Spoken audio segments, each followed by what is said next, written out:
পুজোর পরব কাছে, ভাণ্ডার নানা সামগ্রীতে ভরা, কত বেনারসি কাপড়, কত সোনার অলংকার, আর ভাণ্ড ভরে ক্ষীর, দই, পাত্র ভরে মিষ্টান্ন। মা সওগাত পাঠাচ্ছেন। বড় ছেলে বিদেশে রাজ সরকারের কাজ করে, মেজ ছেলে সওদাগর, ঘরে থাকে না।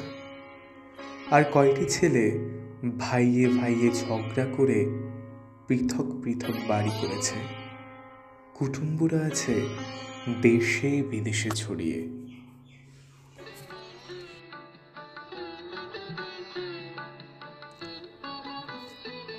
কলির ছেলেটি সদর দরজায় দাঁড়িয়ে সারা দিন ধরে দেখছে ভারে ভারে সওগাত চলেছে, সারি সারি দাসদাসী, থালাগুলি রং বেরঙের রুমাল দিয়ে ঢাকা।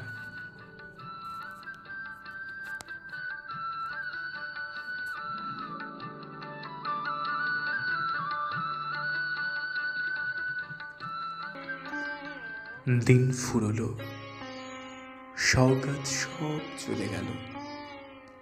দিনের শেষ নৈবেদ্যের সোনার ডালি নিয়ে সূর্যাস্তের শেষ আভা নক্ষত্রলোকের পথে নিরুদ্দেশ হল।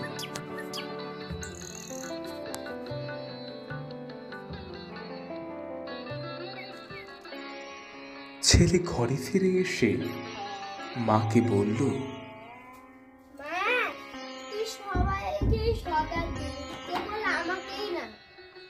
সবাইকে সব দেওয়া হয়ে গেছে, এখন শুধু তোর জন্য কি বাকি রইল এইটা।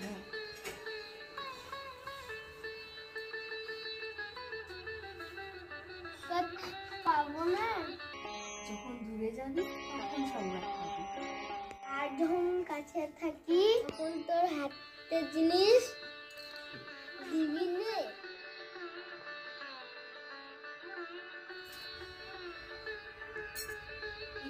এই তো আমার হাতের জিনিস।